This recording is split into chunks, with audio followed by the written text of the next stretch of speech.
신명기 10번째 시간이고 오늘 15장, 16장에 대한 말씀을 공부하겠습니다.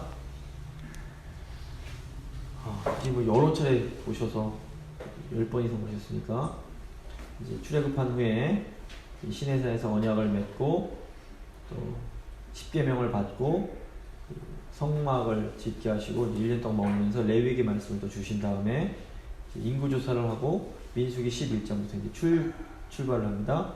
이제 쭉 또 불평불만하면서 가다가 가데스 바네아라는 곳에서 이제 12명이 정탐꾼을 보냈는데 이때 이제 10명의 부정적인 보고에 반응을 해서 불신앙을 보였기 때문에 38년간 출애굽했던 1세대들은 다 광야에서 죽게 됩니다. 그리고 이제 다시 2차 인구조사 2세대 출애굽 2세대 인구조사 한 다음에 다시 출발을 해서 이제 모압 평지에 다다르게 되고 이제 가나안 땅을 바라보면서 모세는 이제 이 땅에 들어가지 못하니까 그 가나안 땅 약속의 땅에 들어갈 다음 세대를 향해서 3번에 걸쳐서 설교했던 내용이 신명기라고 말씀드렸습니다. 신명기 크게 3부분으로 4장까지는 과거 역사적 조명을 하고 5장에서 26장까지 이제 법률적인 조명, 현재에 대한 내용이고 27장 34장은 미래 가나안에서의 삶에 대해서 다루는 내용입니다. 그래서 지금 하고 다루고 있는 게 이제 특별히 신명기 법전이라고 부르는 12장에서 26장. 그러니까 그 신명기 5장에 하나님께서 10계명의 내용이 다시 나오는데 10계명의 내용을 자세하게 법률로서 이렇게 가르치는 것이 이제 그 신명기 법전의 내용입니다. 그래서 저희가 의식법, 민법, 사회법으로 이렇게 나올 수 있는데 저희가 이제 지난 시간에 바른 12장 내용은 12장부터 13장 내용은 1, 2계명 바른 예배에 대한 것을 했고 또 14장 내용은 그 하나님의 거룩한 이름과 관련된 내용을 했고 오늘 15장과 16장, 17절까지는 안식일에 대한 내용을 이제 하게 됩니다. 그래서 15장, 16장, 17절까지는 안식일을 기억하여 거룩하게 지키라는 이 계명을 어떻게 이제 그 언약 백성의 삶에 적용을 하면서 살아야 될지, 안식을 지킨다는 의미가 무엇인지에 대해서 한번 생각을 해보도록 하겠습니다. 제가 안식에 대해서 여러 차례 말씀을 드렸는데 구약 성경에서 신약도 마찬가지지만 안식은 굉장히 중요한 주제입니다. 창세기 1장 보시면 하나님께서 이 세상을 창조하신 목적이 바로 안식이라고 말씀드렸습니다. 보통은 일하고 쉬는 거라고 생각하는데 그게 아닙니다. 성경에 나오는 안식은 하나님께서 6일 동안 창조하신 목적이 7일날 안식하기 위해서였습니다. 그래서 안식일이 정말 중요합니다. 그래서 모세오경 보시면 중요한 어떤 하나님의 말씀이 임하고 나면 갑자기 안식을 지키라는 얘기가 계속 나옵니다. 안식이 그만큼 중요합니다.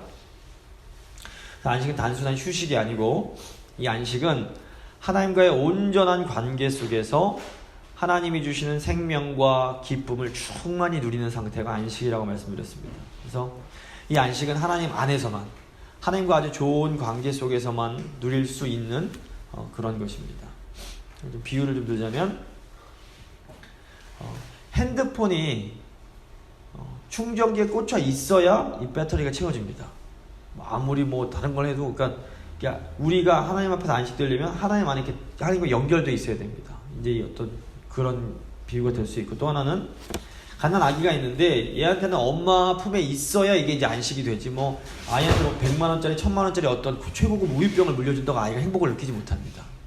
아이는 엄마 품이 안식을 누릴 수 있는 최고의 장소입니다. 마찬가지로 하나님의 백성들은 인간은 하나님 안에 있을 때만이 하나님께서 주시는 최고의 안식을 누릴 수가 있습니다. 그래서 인간이 하나님과 단절되어 있을 때는 무슨 짓을 해도 하나님으로부터는 참된 안식을 누릴 수가 없습니다. 이제 인간이 죄를 지었기 때문에 하나님과 분리가 됐는데 하나님은 죄로 인해 하나님을 떠난 인간이 다시 하나님께로 돌아와서 하나님 안에서 참된 안식을 누리기를 원하셨습니다. 그래서 구약의 역사는 하나님이 다시 인간에게 안식을 회복시켜 주시는 과정이라고 볼 수 있습니다. 그래서 구약에서 하나님이 이스라엘과 언약 맺으시고 또 성막 짓게 하시고 성전 짓게 하시고 율법 주시고 이런 모든 것들은 결국 이런 모든 것들을 통해서 하나님께로 다시 돌아와서 안식을 회복시켜 주시기 위한 것이었습니다. 그래서 하나님이 이스라엘에게 약속의 땅을 주시겠다고 약속하신 다음에 가나안 땅에 들어가게 하시는 것도 안식을 주시기 위해서였습니다. 그래서 신명기도 보면 안식에 들어가고 또 여호수아에서도 안식을 주시고 이게 안식의 내용이 계속 반복됩니다. 이런 의미에서 구약에서 말하는 안식과 가장 비슷한 신약의 단어가 뭐냐면 구원입니다. 구원. 예수 믿고 구원받는다는 것이 예수 믿고 다시 안식에 들어가는 겁니다. 그래서 하나님이 예수님을 이 땅에 보내주신 것은 구약적인 의미로 하면 참된 안식을 우리에게 회복시켜 주시기 위해서였습니다. 그래서 예수 믿고 구원받는다는 것은 예수님 통해서 죄로 인해 잃어버린 참된 안식을 되찾는 것입니다. 예수님은 수고하고 무거운 짐진 자들아 다 내게로 오라 내가 너희를 쉬게 하리라. 내가 너희에게 안식을 주겠다라고 말씀하십니다. 근데 이 안식을 누리려면 어떻게 되냐면 예수님의 멍에를 메고 예수님께 배워야 됩니다. 예수님께서 그걸 하라고 그러십니다. 그럴 때에 안식을 주겠다 말씀하십니다. 이것은 안식을 얻기 위해서는 예수님의 제자가 되어야 하고 예수님의 말씀대로 살아가야만 함을 의미합니다. 그냥 머리로 예수님 믿는다고 이 안식이 그냥 거저 주어지는 것이 아닙니다. 예수 믿는다는 것은 머리로 믿는 게 아닙니다. 지식으로 믿는 것이 아닙니다. 예수님을 믿는 사람은 예수님의 말씀대로 실제로 살아가야 됩니다. 예수님 말씀에 순종하면 실제로 순종하는 삶에는 놀라운 안식이 그 안에 있습니다. 예수님을 믿는다고 입으로 말은 하지만 순종하지 않는 사람은 하나님이 주시는 참된 안식을 누리지 못합니다. 그래서 히브리서 4장 보시면 3장 후반부 4장 보시면 예수님 믿는다고 하면서도 순종하지 않아서 참된 안식 누리지 못하는 사람들을 이 히브리서 기자가 걱정을 하면서 어서 순종함으로 안식에 들어가기를 힘써라 라고 권고하는 내용입니다. 히브리서 4장 보시면 그래서 예수님을 믿는다고 하고 아까 장님 기도도 하셨지만 교회는 열심히 다니지만 안식을 못 누리는 사람들이 굉장히 많습니다. 이거 왜 그러냐면 단순합니다. 예수 믿는다고 입으로 말을 하지만 실제 삶에서 예수님 말씀에 순종하지 않기 때문입니다. 마귀가 인간에게 주려는 것이 뭐냐면 거짓 안식입니다. 가짜 안식. 그래서 마귀는 계속해서 하나님이 주시는 안식이 아니라 다른 것들을 통해서 너희가 쉴 수 있다, 너희가 행복해질 수 있다라고 자꾸 유혹을 합니다.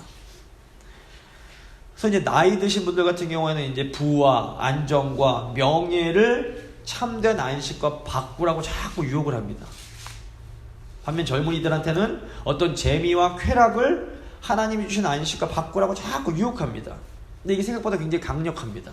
사람들이 자꾸 이거에 넘어갑니다. 그래서 세상적으로 돈이 아무리 많고 지식이 아무리 많고 권력이 아무리 있어도 예수님을 통해서 하나님이 주시는 참된 안식을 누리지 못하는 사람은 이 세상이 주는 거짓 안식에 이 유혹에 넘어갈 수밖에 없습니다.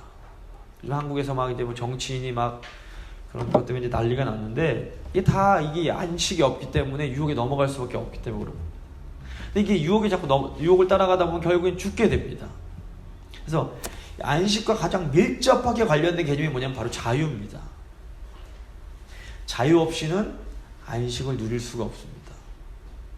그래서 신명기 5장 보시면 10계명이 나오는 게 맨 처음 10계명 주시기 전에 뭐라고 나오냐면 나는 너를 애굽 땅 종되었던 집에서 인도하여 낸 너의 하나님 여호와라 라고 시작됩니다. 내가 너에게 자유를 준 하나님이다.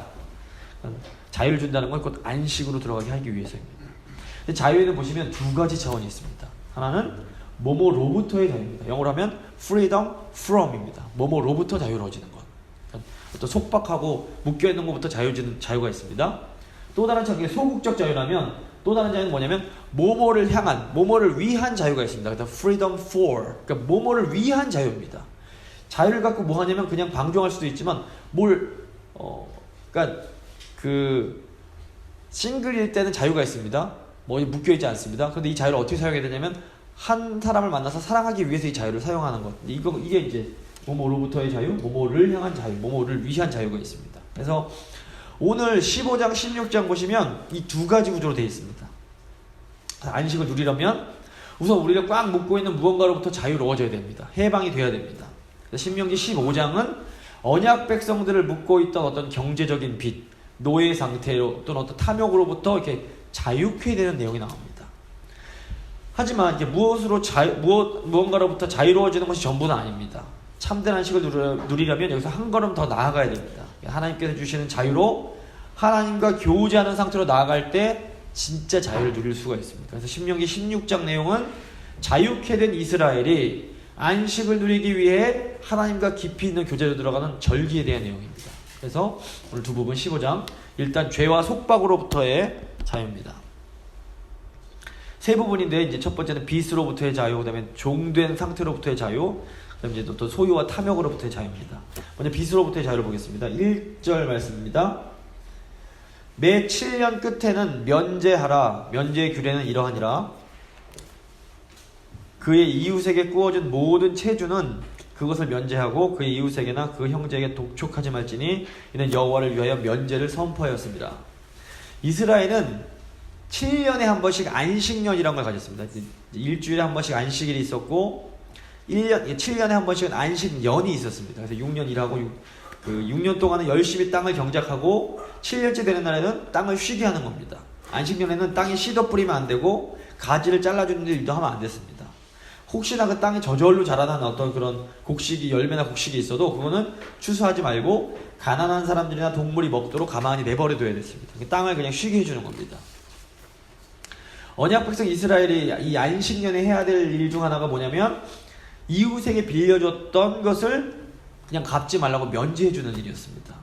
오늘날에는 이 대부업이 발전을 해서 뭐 돈을 빌려주고 이렇게 이자를 받는 것으로 돈을 버는 경우가 많습니다. 은행이 하는 일이 이제 그런 일들인데, 뭐 그것도 이게 유대인들은 지금도 그래서 이걸 이제 금기시하는 경우가 많은데, 이제 이게 왜냐면 유대인들은 자기 민족들한테 이거 안 되고 이방인들한테 할 수 있습니다.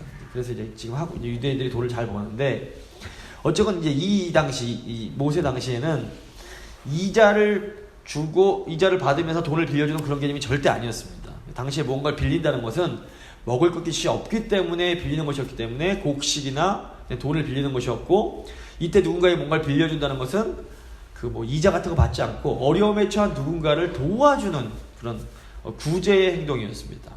그다음에 이제 빌린 사람은 고마운 마음을 가지고 이제 그 최선을 다해서 이제 그걸 갚아야 됐습니다. 그런데 이제 빌렸는데 계속 못 갚는 상황이 되는 겁니다. 계속 가난하고 힘들면 7년짜가 되면 아예 그 빌려줬던 것도 탕감을 해주라는 겁니다. 이것은 언약 백성이 안식을 누리기 위해서는 이렇게 적극적인 이웃사랑을 실천해야 함을 의미합니다. 그러니까 언약 백성이 이렇게 이웃사랑을 하면 어떻게 됩니까? 이제 4절 보시면 내가 만일 내 하나님 여호와의 말씀만 듣고 내가 오늘 내게 내리는 그 명령을 다 지켜 행하면 빚탕감해 주면 내 하나님 여호와께서 내게 기업으로 주신 땅에서 내가 반드시 복을 받으리니 너희 중에 가난한 자가 없으리라. 하나님께서 이 안식년에 빚을 탕감해 주는 너그러움을 보여주면 복 주셔서 그 땅에 가난한 자가 없게 해주겠다라고 약속을 해주십니다. 이 안식의 원리를 잘 생각해 보셔야 됩니다. 그러니까 내 형제가 내 이웃이 행복해야 나도 행복하게 안식을 할 수 있는 겁니다. 하나님과 바른 관계에 있는 사람은 나 혼자 부자 되고 잘 먹고 잘 산다고 그냥 마냥 행복한 게 아닙니다. 이웃이 쫄쫄 굶고 있는 것을 보면서 야 나는 먹을 게 많다 감사하네 이런 마음 먹는 것은 절대로 하나님 백성의 마음이 아닙니다. 아이고 안 됐다 이거 어떡하지? 어떻게 도와줘야 되지? 이런 마음이 돼야지 이게 하나님 백성다운 겁니다.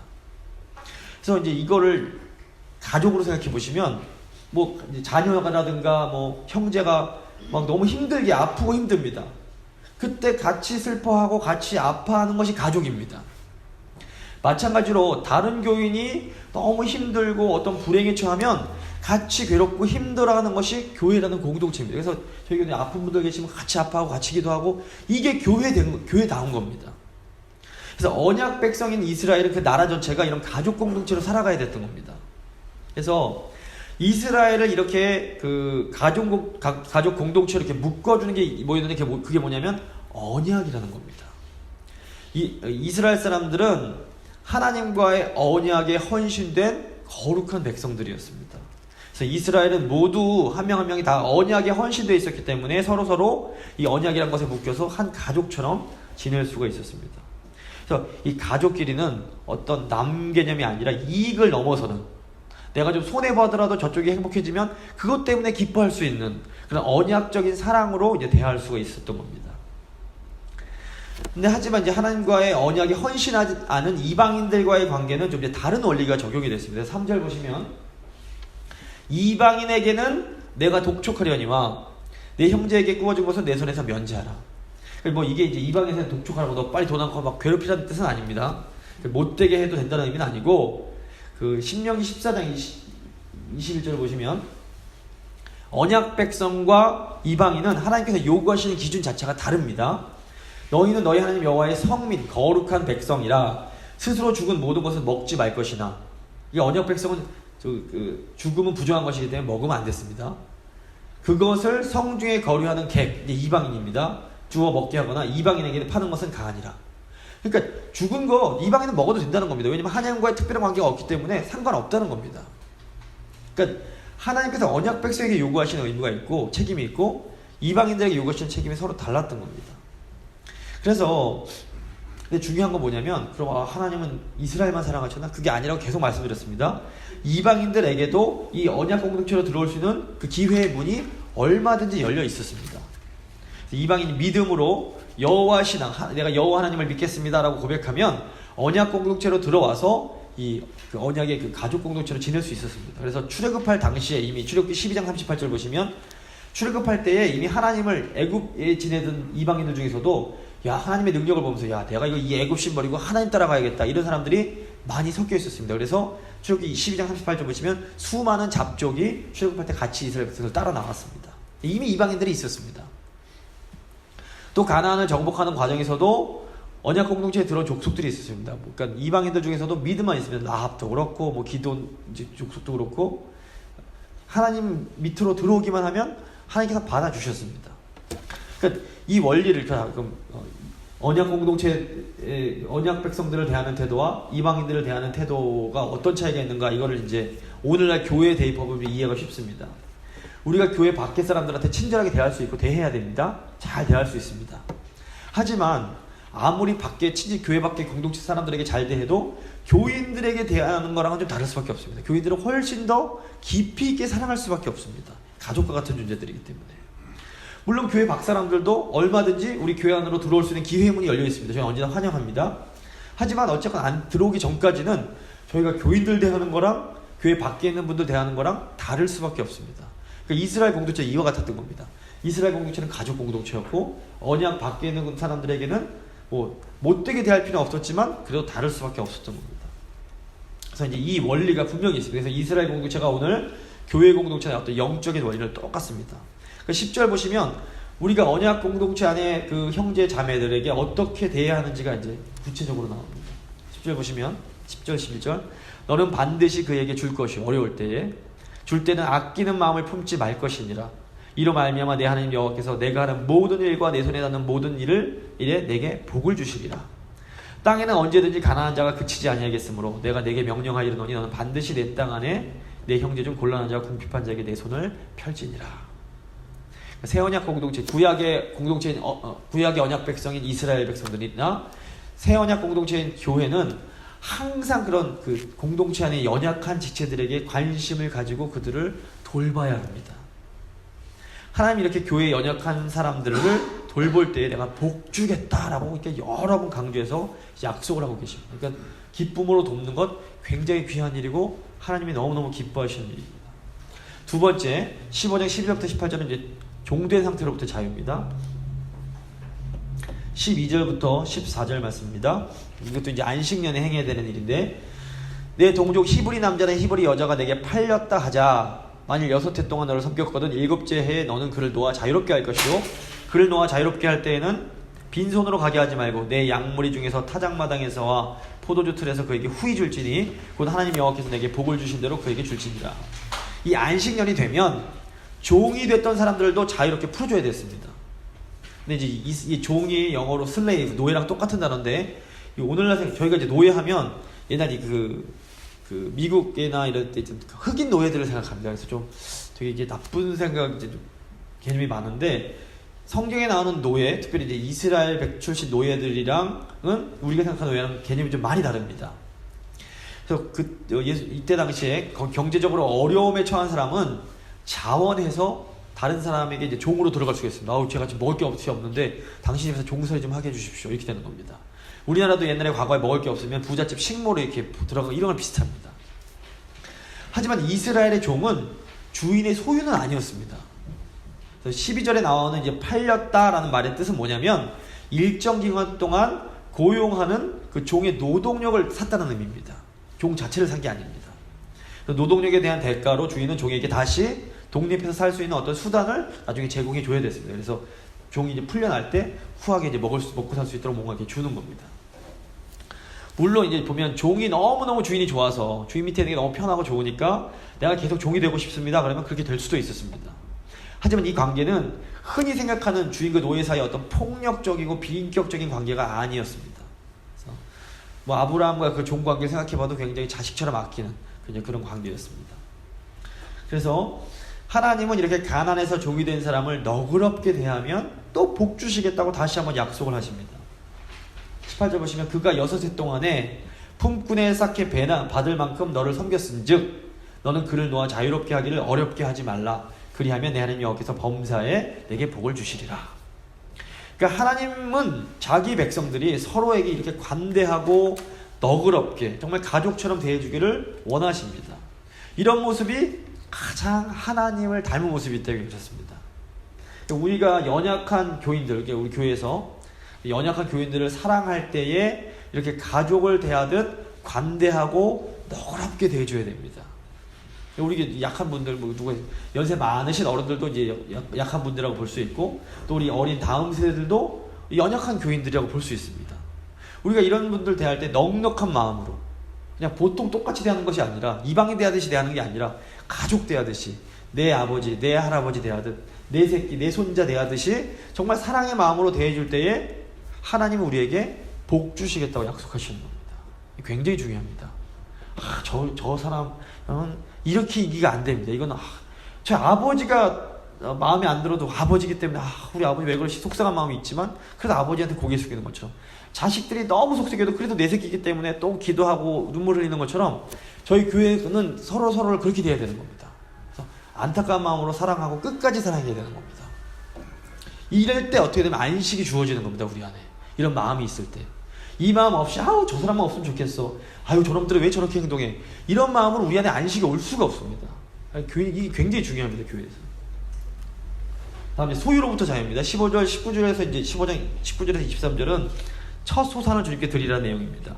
그래서 인간과 가축의 모든 마지는 여호와께 특별히 드려야 됐습니다. 동물의 경우에는 그 첫 마지를 희생제물로 드렸고, 또 사람 경우에는 그 사람 아들이나 아들 대신에 다른 동물을 희생제사로 하나님께 드렸습니다.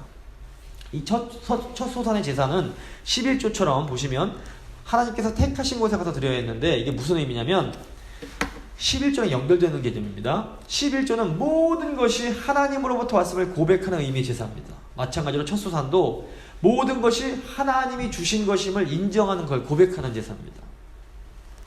그래서 첫 소산과 안식과 도대체 무슨 관계가 있을까?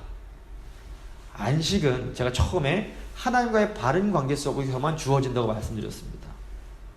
11조와 첫 소산은 우리가 하나님께서 주신 소유를 어떻게 우상시하는 것으로부터 우리를 해방시켜줍니다.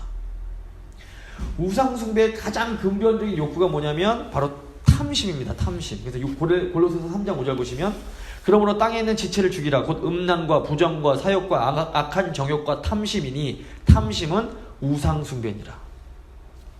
사실은 전부 하나님이 주신 건데 그건 내가 이래서 벌었다고, 내가 이래서 이렇게 수확이 났다고 내 것이라고 주장하려는 순간 우리는 하나님이 주신 것을 마치 우상처럼 섬기는 이 탐심이라는 우상숭배에 빠지게 되는 겁니다. 그래서 11조나 첫 소산 드리는 건 당연히 내 거라고 생각되는 것을 하나님께 드림으로, 우리가 그런 어떤 하나님이 주신 것을 우상으로 섬기는 것으로부터 우리를, 그런 탐심으로부터 우리를 자유케 해줘서 참된 안식으로 들어가게 해주는 겁니다.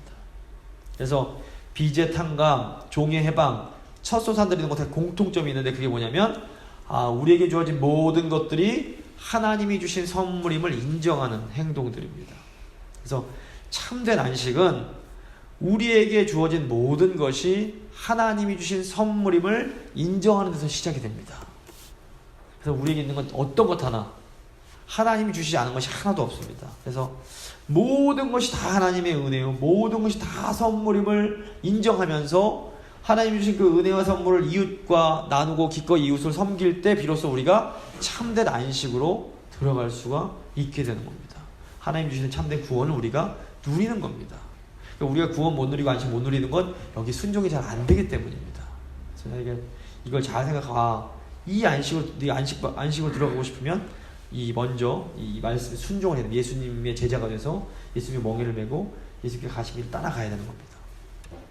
이제 16장은 이게 우리를 어떤 그런 묶는 것으로부터 이제 해방되는 이제 그 자유였다면, 이제는 16장은 이제 하나님과의 깊은 교제 속으로 들어가는 그런 안식을 향한 자유라고 볼 수 있습니다.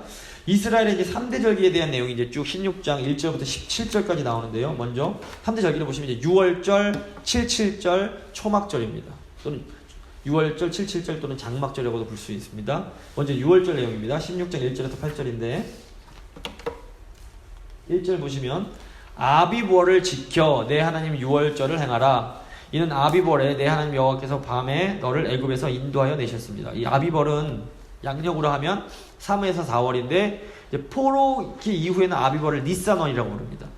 근데 이제 아비월 때 이제 14일에 6월절이 시작이 되고 6월절 하루 지낸 다음에 무교절이 시작됩니다. 오늘 이제 16절 말씀은 유교절과 무교절을 이제 합쳐서 이제 지내는 그런, 사실 이제 같이 거의 지내기 때문에 6월절과 무교절을 합쳐서 그냥 6월절이라고 부르는 겁니다. 6월절은 어떤 것인지 아시겠지만 출애굽할 때에 그 하나님의 심판이 그 어린 양의 피를 바른 집은 이렇게 뛰어넘어서 갔기 때문에 6월이 이제 뛰어넘기 때문에 이제 6월절을 또 넘물과라고 해서 과월절이라고 부르기도 합니다. 그래서 영어로 패스오버입니다. 패스오버. 그래서 뛰어넘어가는 겁니다. 그래서 죽음의 심판이 우리를 넘어가는 것을 기억하는 절기. 그래서 6월절을 기억하는 가장 중요한 목적은 뭐냐면 하나님이 자기 백성을 돌보신다. 이걸 기억하는 겁니다. 그 다음에 무교병은 뭐냐면 이제 그 누룩을 넣지 않은 떡을 먹는 절기인데, 무교절은 이제 그 7일 동안 지내게 되는데 6교절 다음 날 7일째 지내는데, 보시면 무교절이 안식일의 쉼과 굉장히 유사합니다. 너는 엿새 동안은 무교병을 먹고 7째 날에 내 하나님 여호와 앞에 성회로 모이고 일하지 말지니라. 6월 그러니까 그 안식일과 아주 일맥상통하는 개념이 있습니다. 그래서 지금 이제 안식일에 대한 구체적인 건데, 6월절 같은 경우에는 본질상 가족잔치였습니다. 그래서 온 가족이 모여서 하나님의 구원하심의 은혜를 기억하며 하나님이 주시는 참된 안식을 누리는 그런 절기였습니다. 오늘날 6월절은 예수 그리스도의 십자가 죽으심을 통해서, 어린 양이신 우리 예수님의 십자가 죽음을 통해서 우리가 죽음의 심판을 면하게 되었음을 기념하는 그런 의미를 갖는다고 볼 수 있습니다. 그래서 우리가 누리는 이 안식의 그 기반이 어디에 있느냐? 예수님의 십자가 죽음에 있습니다. 우리가 지금 안식을 누리고 구원을 누리는 것은 예수님의 십자가 죽음 덕분입니다. 어린 양의 그 보혈로 우리가 덮였기 때문에 하나님의 그 진노의 심판이 우리를 그냥 통과해 가는 겁니다. 그래서 예수님이 아버지께 순종하여 죽으심으로 우리가 죄사함을 받고 하나님과 평화를 누릴 수 있게 됐습니다. 그래서 예수님이 안식을 우리에게 주실 수 있는 것은, 주시겠다고 하시는데, 그것은 스스로 예수님이 6월절 어린 양 대속 제물이 되어주셨기 때문입니다. 두 번째 77절이 나오는데 16장 9절에서 12절입니다. 6월절 만찬을 먹은 뒤에 이제 무교절이 오고, 그 다음에 바로 이제 오늘은 첫 안식일을 이제 지낸 다음 요즘으로 하면 이제 안식일 다음 날이 주일날인데, 안식일 다음 날 일요일 날에 새벽에 이스라엘 전체를 대표해서 제사장이 처음 익은 곡식을 이렇게 무덩이 베어와서 그 성전에서 초실절 제사를 드리게 됩니다. 이건 뭐냐면 하나님이 곡식을 거둘 수 있게 해주셨다는 그런 감사의 의미였는데, 이때가 시기적으로는 보리만 열매를 맺었습니다. 보리가 밀보다 더 빨리 열매를 맺는다고 합니다. 그래서 이때 초실절로 드리는 이 열매는 보리밖에 없었습니다. 그래서 정확한 의미에서 맥주절은 뭐냐면 이 초실절이 맥주절로 부르는 게 맞습니다. 근데 이제 이 한국 성경 번역은 나중에 이제 이 번역을 좀 맥주절을 좀 엉뚱하게 했는데, 원래 처음 이 무교절 때 드리는 이 첫 제사가 이 맥주가 맞습니다.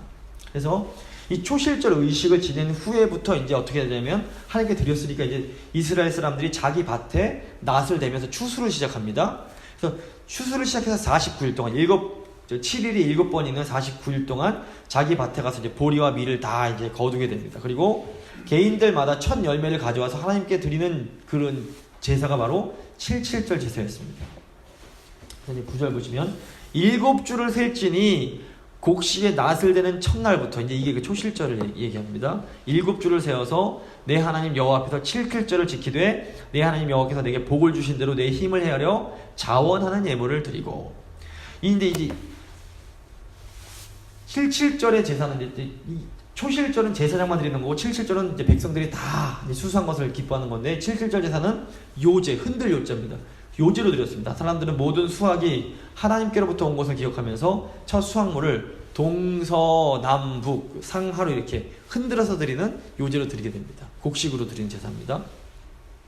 근데 이 날이 이제 안식일 지낸 다음에 7번 안식일이 지났기 때문에 77절, 한국 이제 이렇게 번역을 하고, 그 다음에 77에 49니까 원래 하루에서 정확하게는 50일인데 그래서 50일, 오순, 그 순이 10이라는 뜻이기 때문에 10일이 5개 있다 그래서 오순절이라고도 부릅니다. 펜타코스트. 그 다음에 이날을 추수하는, 이제 추수를 한 절기이기 때문에 추수절, 그래서 영어로 하면 Feast of Harvest입니다. 그래서 추수절이라고 번역하는 게 더 좀 정확한 번역인데 이거를 이제 한글 성경은 맥추절이라고 번역을 해버렸습니다. 그래서 이제 이때 보리추수라고 이제 아까 말씀드린 초실절이랑 이렇게 혼동되는 일이 생겨버렸는데, 어쨌거나 한글로 이 맥추절로 번역된 번역 번역은 추수절로 이해를 하는 게 훨씬 더 이제 그 이해하기 좋습니다.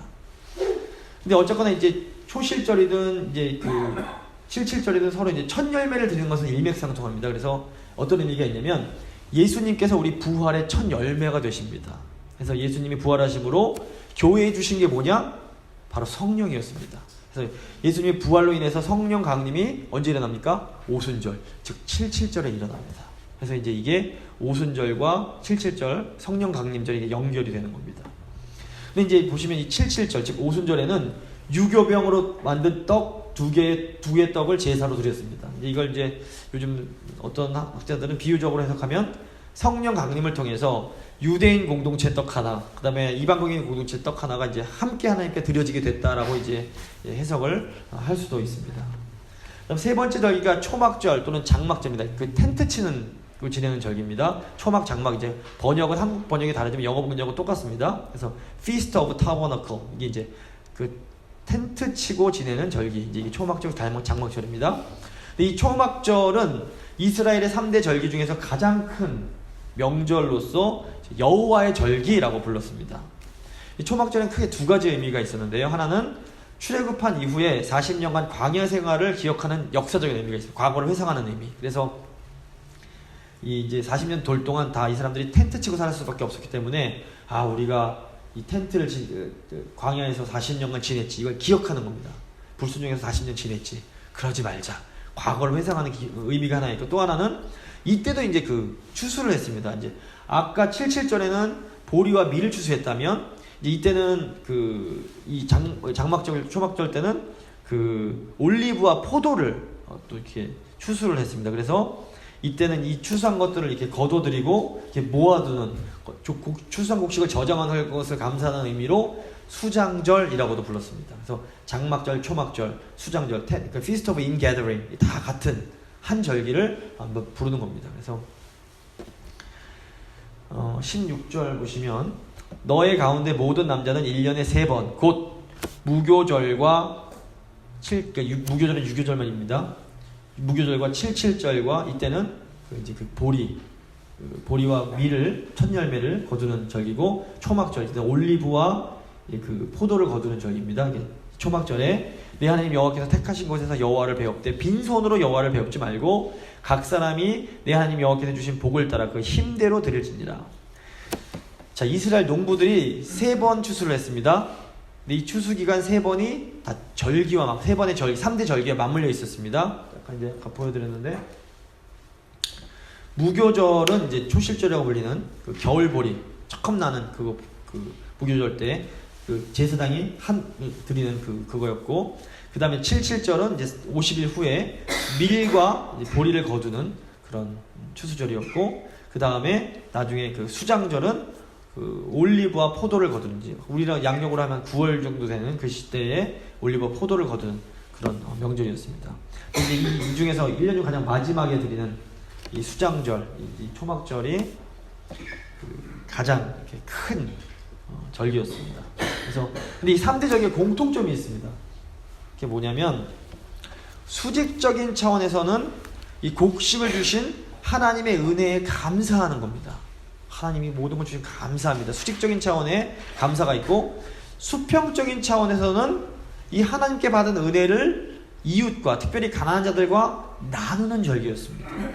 그래서 무교절은 아까 말씀드렸지만 그 초실절이 있었지만 이때는 뭐 처음 나눈 거였고, 이제 그 제사장이 낫을 대서 이제 한 거였기 때문에 이때는 많이 거두질 않았습니다. 그래서 뭐 이웃과 나눌 같이 쌓이는 게 없기 때문에, 하지만 이게 많이 거두는 77절이나 수장절에는 이웃과 특별히 가난한 자들과 나누라 명령이 신명기 보면 나옵니다. 그래서 11절, 이때는 77절인데, 너와 네 자녀와 노비와 성중에 있는 레위인과 및 너희 중에 있는 객과 고아와 과부가 함께 내 하나님 여호와께서 자기의 이름을 두시려고 택하신 곳에서 내 하나님 여호와 앞에서 즐거워할지니라. 약자들 다 돌보라는 겁니다. 77절입니다. 14절, 이건 이제 장막절에 해당되는 겁니다. 초막절, 수장절에 해당되는 건데, 절기를 지킬 때는 너와 내 자녀와 노비와 내 성중에 거하는 레위인과 객과 고아와 과부가 함께 즐거워하되, 이게 이제 이걸 명령하고 있는 겁니다. 그래서 절기는 하나님께도 그 감사하지만 이웃과도 반드시 나누는, 그럼을 통해서 이제 안식으로 들어가는 그런 의미가 있습니다. 자, 이런 절기와 안식이 왜 이게 중요한 것일까요? 하나님이 주시는 참된 안식은 수직적인 차원에서 하나님을 향한, 모든 것을 주시는 하나님을 향한 사랑과 또 수평적 차원에서 이웃 사랑이 모두 포함이 되어야 됩니다. 그래서 그 하나님이 주신 은혜를 우리 이웃, 우리 형제들과 나눌 때에, 그럼으로써 언약 공동체 전체가 행복해지고 전체가 풍요로워질 때에 비로소 참된 안식을 누릴 수가 있는 겁니다. 저희가 이제 적용할 때에, 저희도 교회 생활을 하고 교회 공동체가 있습니다. 근데 이제 이걸 가족이라고 생각했을 때, 가족에 보면 속썩이는 자녀들이 있을 수 있습니다. 근데 이 자녀가 저는 속썩이니까 없어져 버리면 속이 편하실까요? 그렇지가 않습니다. 속썩이는 자녀라도 회복이 되고 잘 온전히 쓸 때 비로소 부모의 마음에 참된 안식이 임하는 겁니다. 뭐 자식이 눈에 안 보인다고 이게 아닙니다. 교회도 마찬가지입니다. 교회에도 속썩이는 교인들이 있을 수 있습니다. 근데 이 교인이 사라져버리면 안식 누리고 내 마음이 편해, 그렇지 않습니다. 사라지면 또 이게 걱정되고 서운해지는 겁니다. 하나님 안에서 회복되고 다 같이 행복해질 때 비로소 하나님 주시는 참된 안식에 우리가 다 같이 들어갈 수 있는 겁니다. 그래서 오늘 안식일을 지키라, 안식일을 기억하여 거룩히 지키라, 이 명령에 담긴 의미가 이겁니다. 단순히 그냥 주일날 교회 다니며 잘 나와서 11조 내고 뭐 예배 잘 드리고 이런 차원이 아니라, 물론 그건 기본이지만 그보다 더 깊이 들어가서 하나님께 감사하고 하나님께 받은 은혜를 이웃과 풍성히 나눌 때 하나님이 주신 안식을 온전히 지키는 겁니다. 주일이 그래야 되고 교회 생활이 그래야 되는 겁니다. 결론을 내리겠습니다. 오늘 안식이 자유와 아주 밀접한 관계가 있다고 말씀드렸고, 안식이 너무 중요하다고 말씀드렸습니다. 자유는 뭐뭐로부터의 자유, 뭐뭐를 향한 자유가 있다고 말씀드렸습니다. 뭐뭐로부터의 자유는 우리를 묶고 있는 것들, 빚이라든가 경제적인 어려움, 종이라든가 어떤 경제적인 탐욕으로부터 이제 자유로워지는 것이었고, 그걸 통해서 이제 안식으로 들어가는 것이었고, 뭐뭐를 향한 자유는 이제 하나님을 향해서 나아가야 되고 이웃을 향해서 나아갈 때 우리에게 자유가 주어진다는 것이었습니다. 그래서 저희 교회도 정말 하나님 우리에게 이 자유를 이미 선물로 주신 건데, 명령입니다. 이 자유를 누려라, 안식 잘 지켜라. 이거는 하나님께 늘 감사하며, 하나님의 은혜에 감사하며, 또 이웃을 정말 깊은 마음으로 사랑해라. 이 교인들을 정말 가족처럼 뜨겁게 사랑하며 나아가라. 그럴 때 우리에게 이제 안식을 누려라, 이렇게 명령하시는 것, 저희가 잘 순종함으로 이 복된 자유를, 이 안식을 좀 누릴 수 있기를 바랍니다. 잠깐 기도. 사랑의 아버지 하나님, 참으로 감사합니다. 하나님이 저희가 잃어버린 안식 주시기 위해서 예수님을 이 땅에 보내주셨습니다. 예수님이 십자가에 죽으심으로 저희가 모든 죄와 속박으로부터 아버지 자유함을 얻었습니다. 이제 아버지 주께서 주신 이 자유를 하나님을 사랑하고 이웃을 사랑하는 데 사용하기를 원합니다. 그러므로 하나님이 주시고자 하시는 그 참된 안식을 누리기 원합니다. 하나님, 저희 교인들 한 분 한 분 다 하나님께서 가족, 영적인 가족으로 주신 분들임을 고백합니다. 어느 분 하나 귀하지 않은 분이 없고 어느 분 하나 소중하지 않은 분이 아무도 없음을 고백합니다. 주님, 제가 더 사랑할 수 있도록 주님 도와주시옵소서. 사랑으로 섬길 수 있도록 주님 도와주시옵소서. 어느 한 분도 하나님 보실 때 소중하지 않은 분이 없습니다. 너무너무 귀한 분들, 아버지, 저희가 더 뜨겁게 사랑함으로 저희가 함께 다 같이 하나님께서 주시는 그 참된 안식으로 들어갈 수 있도록 주여 도와주시옵소서. 뜨겁게 사랑할 수 있도록 주님 저에게 사랑의 영을 부어 주시옵소서. 주님 그 크신 은혜에 감사드리며 귀하신 우리 주 예수 그리스도의 이름으로 기도드립니다.